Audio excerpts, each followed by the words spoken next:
అందరికీ నమస్కారం అండి. మొత్తానికి అబ్బాయిలు సినిమా పోయింది పోయింది పోయింది పోయింది పోయింది పోయింది అని చెప్పి ట్విట్టర్లో అలాగే ఇన్స్టాగ్రామ్లో గట్టిగానే ప్రయత్నం చేశారు అబ్బాయి.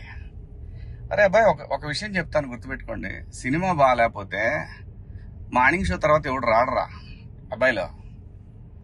అలాగే మీ పేటీఎం బ్యాచ్ ఎంత తగులుకొని ఈ సినిమాని నాశనం చేయాలని ట్రై చేసినా నాకు వచ్చే లాస్ ఏం లేదు అబ్బాయి. గుర్తుపెట్టుకోండి ఈ మాట.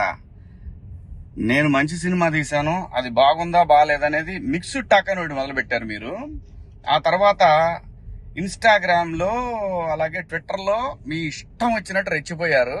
సినిమా రిలీజ్ కాకముందే వాడికి ఒకటే 1000 సబ్స్క్రైబర్లు ఉన్నారా నీకు పేటిఎం వర్తిస్తుందిరా, నీకు 1000 సబ్స్క్రైబర్లు ఉంటే మీకు పేటిఎం వర్తిస్తుంది.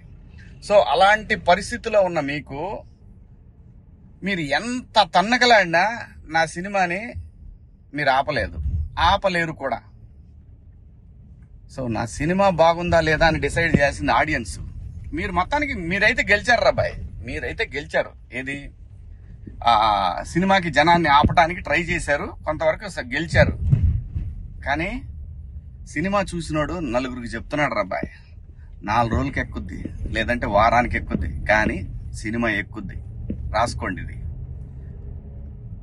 ఈ సినిమా పేటిఎం డబ్బులతో తీయలేదురా, నేను కష్టపడి 1.5 సంవత్సరం తీసా. నేను మొత్తాన్ని గట్టిగానే ట్రై చేశారు అబ్బాయి. మనం ఇక్కడి నుంచి మాట్లాడుకుందాం.